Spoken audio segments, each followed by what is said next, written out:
ബധിരനും ഊമനുമായ മനുഷ്യനെ ഈശോ സുഖപ്പെടുത്തുന്ന മാർക്കോസിന്റെ സുവിശേഷം 7-ാം അധ്യായം 31 മുതൽ 37 വരെയുള്ള വചനഭാഗമാണ് ഇന്ന് നമ്മൾ വായിക്കുന്നത്.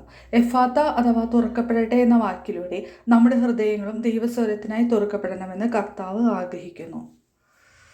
ഈ വചന വായനയോടൊപ്പം തന്നെ കർത്താവിൻ്റെ പീഡാനുഭവങ്ങൾ സ്വന്തം ജീവിതത്തിൽ ധ്യാനിച്ച വിശുദ്ധ കാതറിൻ ഡി റിച്ചിയെക്കുറിച്ചുള്ള ഒരു ലഘു വിവരണമാണ് ഈ വീഡിയോയിൽ ഉൾപ്പെടുത്തിയിരിക്കുന്നത്. ഇന്നത്തെ വചനമായ വിശുദ്ധ മാർക്കോസിന്റെ സുവിശേഷം 7-ാം അധ്യായം 31 മുതൽ 37 വരെയുള്ള വാക്യങ്ങൾ നമുക്ക് ഒരുമിച്ച് വായിക്കാം. അവൻ ടൈർ പ്രദേശത്തുനിന്ന് പുറപ്പെട്ട് സീദോൻ കടന്ന് ദെക്കപ്പോളിസ് പ്രദേശത്തുകൂടെ ഗലീലി കടൽ തീരത്തേക്ക് പോയി. ബധിരനും സംസാരത്തിന് തടസ്സമുണ്ടായിരുന്നവനുമായ ഒരുവനെ അവർ അവൻ്റെ അടുത്ത് കൊണ്ടുവന്നു. അവൻ്റെ മേൽ കൈകൾ വയ്ക്കണമെന്ന് അവർ അവനോട് അപേക്ഷിച്ചു. യേശു അവനെ ജനക്കൂട്ടത്തിൽ നിന്നു മാറ്റി നിർത്തി. അവൻ്റെ ചെവികളിൽ വിരലുകളിട്ടു. തുപ്പലുകൊണ്ട് അവൻ്റെ നാവിൽ സ്പർശിച്ചു. സ്വർഗത്തിലേക്ക് നോക്കി നെടുവീർപ്പെട്ടുകൊണ്ട് അവനോട് പറഞ്ഞു, എഫാത്ത, തുറക്കപ്പെടട്ടെ എന്നർത്ഥം.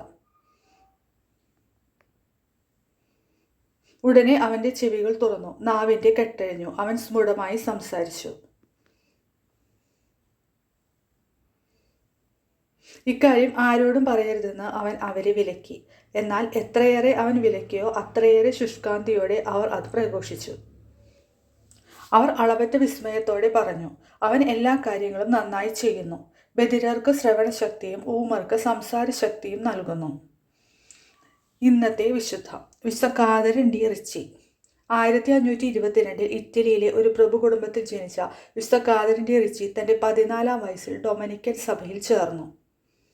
ഈശോയുടെ പീഡാനുഭവങ്ങളെക്കുറിച്ച് ആഴത്തിൽ ധ്യാനിച്ചിരുന്ന ഇവർക്ക് തൻ്റെ ശരീരത്തിൽ ഈശോയുടെ പഞ്ചശതങ്ങൾ ലഭിക്കാനുള്ള ഭാഗ്യമുണ്ടായി. എല്ലാ ആഴ്ചയും വ്യാഴം മുതൽ വെള്ളിയാഴ്ച വരെ ക്രിസ്തുവിൻ്റെ പീഡാസഹനങ്ങൾ അനുസ്മരിക്കുന്ന ആത്മീയ നിർവൃതിയിൽ അവർ ലയിച്ചിരിക്കുമായിരുന്നു.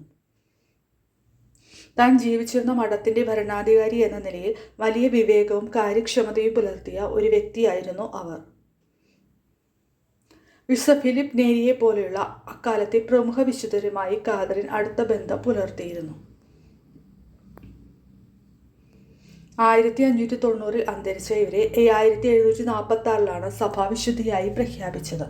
ശാരീരികമായി അവശതകൾ അനുഭവിക്കുന്നവരും മാനസിക വിഷമങ്ങളിലൂടെ കടന്നു പോകുന്നവരും വിശുദ്ധയുടെ മാധ്യസ്ഥം തേടാറുണ്ട്. ഇറ്റലിയിലെ പുകയില നിർമ്മാണവുമായി ബന്ധപ്പെട്ടവർ ഇവരെ തങ്ങളുടെ മധ്യസ്ഥയായി കണക്കാക്കാറുണ്ട്.